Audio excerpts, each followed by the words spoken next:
மாமனார் வீட்டுல கஷ்டம். நம்ம ஆண்டவரே எடுத்த பிரச்சனை என்னால் புரிந்து கொள்ள முடியாத ஒரு வேதனை தாங்க முடியாது. எதற்காக என்னுடைய வாழ்க்கையில இப்படி எல்லாம் அனுமதிச்சீங்க தெய்வமே? ஹல்லேலூயா. ஆண்டவர் சொல்றார், நானா அனுமதிச்சேன்.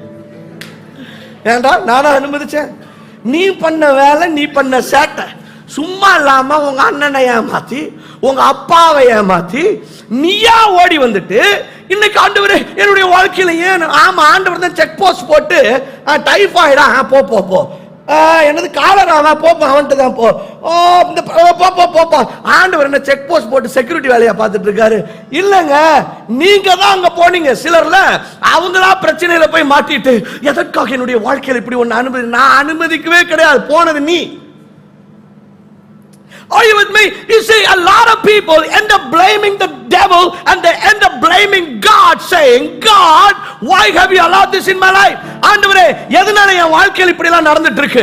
நஷ்டம், டிவோர்ஸ், கஷ்டம், வியாதி, என் பிரச்சனை எதனால ஆண்டவர் இப்படி நடந்துட்டு இருக்கு? ஆண்டவர் சொல்றாருங்க பாரு, உன் வாழ்க்கையை பத்தி நான் வரைஞ்சு வச்சிருக்கிற ஸ்டோரி போர்ட்ல, நான் எழுதி வச்சிருக்கிற கதை களத்துல, ஸ்டோரி லைன்ல இப்படி ஒரு காரியமே இல்ல. இது பிசாசு உன்னை குறித்து எழுதி வச்சது. ஆனா அது எப்ப நிறைவேறும்னா, நீயாக உன்னுடைய மாம்சத்துல முடிவுகளை எடுக்கும் பொழுது.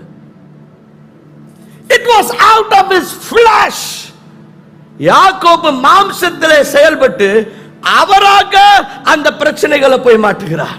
அவர் மாம்சத்திலே செயல்பட்டு அவராக அந்த நெருக்கடியில போய் மாட்டுகிறார், அந்த இன்னல்ல போய் மாற்றுகிறார். ஆனா எனக்கு ஆண்டவர் ஒரு நல்ல செய்தி உங்களுக்கு சொல்லுகிறார். நீ உன்னுடைய தவறுகளாலேயே போய் அப்படி ஒரு காரியம் உன் வாழ்க்கையில நடந்திருந்தாலும், இன்னைக்கு உன்னுடைய கதை களத்தை, உன்னுடைய ஸ்டோரி லைனை, உன் கதையை நான் மாற்றி எழுதுகிறேன் ஆண்டவர் சொல்லுகிறார். My God is able to rewrite stories for you. He can rewrite the story of your career. He can rewrite the story of your business. He can rewrite the story of your marriage. உங்களுடைய திருமண வாழ்க்கை, உங்களுடைய பிள்ளைகளுடைய வாழ்க்கை, உங்களுடைய குடும்ப வாழ்க்கை, உங்க பிசினஸ், இவை எல்லாவற்றையும் கதையை ஆண்டவர் திரும்பி மாற்றி எழுத அவர் வல்லமையுள்ளவராக இருக்கிறார். ஆண்டவர் சொல்றார், நான் அதை பண்ண போறேன்னு சொல்லி.